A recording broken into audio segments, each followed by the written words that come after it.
Aujourd'hui, je vais vous parler d'un livre et d'un sacré gars, Roald Dahl. Mais quel drôle de nom! Et puis c'est qui? Eh bien c'est un écrivain anglais à succès. Il a écrit aussi bien des livres pour les enfants que pour les adultes. Je suis sûre que tu en connais. Parmi ses livres les plus connus, il y a Charlie et la chocolaterie, Ce bon gros géant, Mathilda et bien d'autres. Ils ont tous été adaptés au cinéma. Et maintenant, je vais te parler du livre qui m'intéresse. Je vais te parler du livre Sacrée sorcière. Sacrée sorcière? Mais ça parle de quoi? Alors, ça raconte l'histoire d'un petit garçon qui découvre par sa grand-mère l'existence des sorcières. Celles-ci vivent comme nous. Elles ressemblent, enfin presque, à des femmes ordinaires. Mais il faut faire attention, car les sorcières détestent les enfants. S'ensuit une quête pour les débusquer et leur échapper surtout. Le livre Sacrée sorcière de Roald Dahl a été adapté en bande dessinée par la dessinatrice française Pénélope Bagieux. Elle-même adore ce livre. Elle a voulu lui rendre hommage. Et ce qui est amusant, c'est qu'elle a donné le physique de sa propre grand-mère à la mamie du petit garçon dans le livre. C'est vraiment bien. Si tu aimes lire des romans ou si tu préfères la bande dessinée, les deux sont super. Si tu veux, tu peux regarder la vidéo sur YouTube de Pénélope Bagieux qui lit le premier chapitre de Sacrée sorcière. Ça va te donner envie de continuer, crois-moi. Une sorcière est toujours chauve.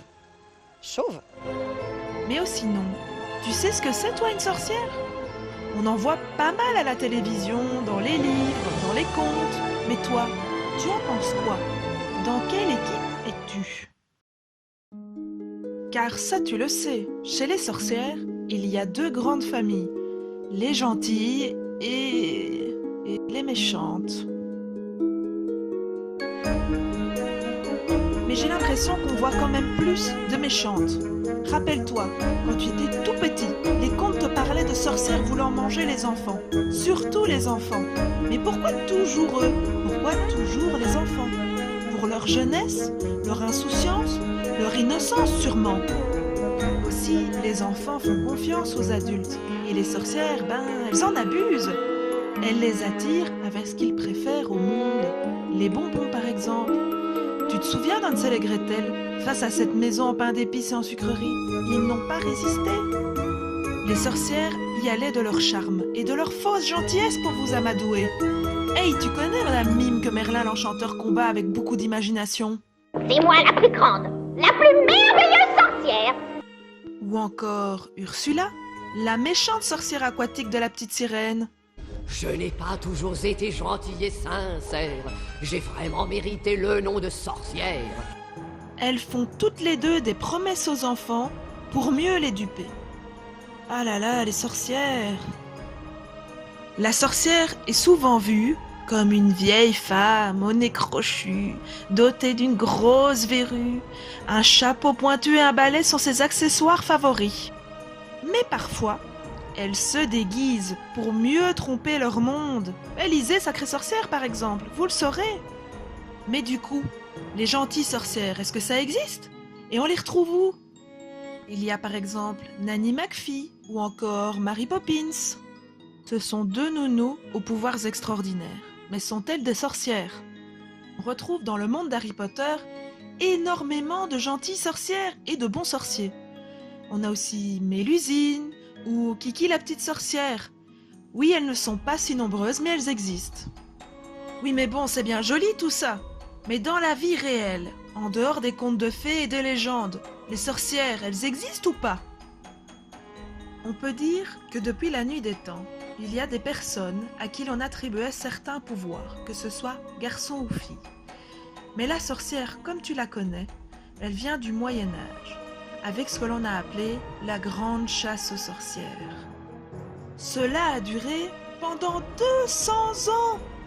Les chrétiens accusaient surtout les femmes qui vivaient différemment de la société.